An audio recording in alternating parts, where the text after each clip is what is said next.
diesem schrecklichen Krach finde ich doch niemals Schlaf hier. Na, endlich Ruhe und Frieden.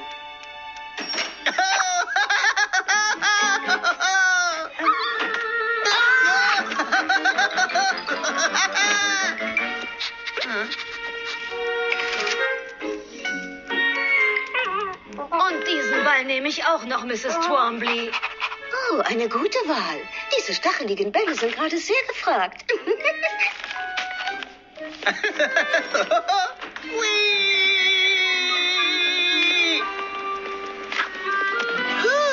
Das war echt knapp.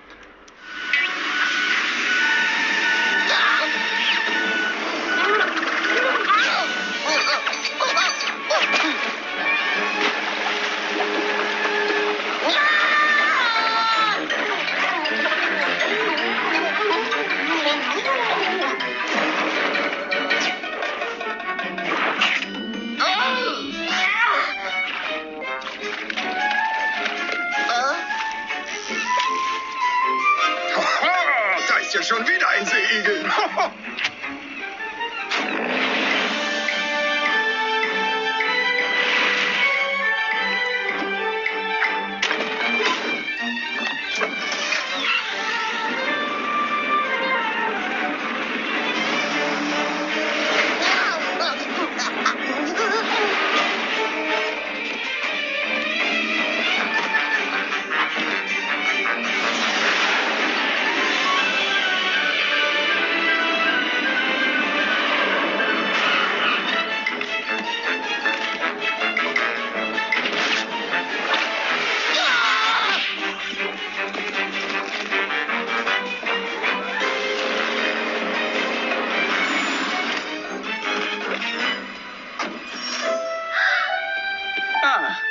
Oh, hey!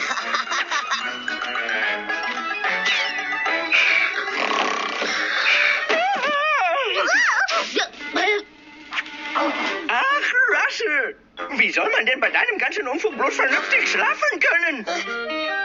Oh. Piu, piu, piu, piu, piu, piu.